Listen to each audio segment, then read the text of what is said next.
Hi there. In this video, I want to talk about the method of maximum likelihood to estimate a logistic regression. But first, I need to talk about the function dnorm in R because that's going to be really useful. It is the probability density function of a normal distribution. In RStudio, go to File, New File, RScript to have a scratchpad. This is about dnorm. You can read about dnorm in the help docs. You can type in $dnorm command return on a Mac to run that piece of code. You can read the help docs. I want to say library typers because I want to visualize this PDF with it. I'll just initiate a blank ggplot, say stat function. I want to use dnorm to draw the probability density function for the normal distribution. I'll say fun equals dnorm and just run that. Let's see what happens. Great. So that's starting to show me the normal distribution.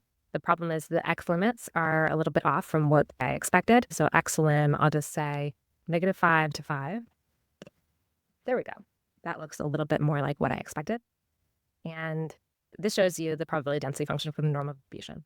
Normal distribution centered around 0. As you get further from 0, there's a smaller probability that x will be in that range. If x is a continuous RV, then the probability that x is any value is going to be 0.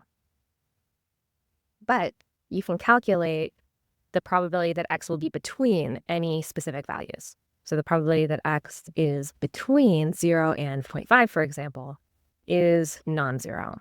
You can calculate this by finding the area under the PDF, just under the curve, between x equals 0 and x equals 0.5. Let's visualize that with another stat function.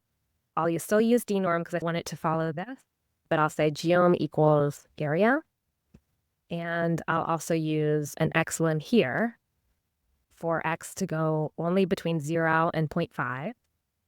I'll highlight it with red. So I'll say fill equals red. And let's see what happens. There we go.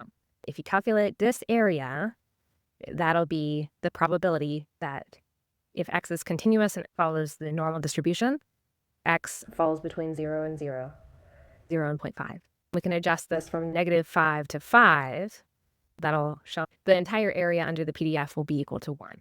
That's what's highlighted here. Again, to reiterate, dnorm shows us the PDF of the normal distribution. You can visualize it using a ggplot like this. The area under the curve between x going from whatever to whatever shows you the probability that x will fall inside that inner.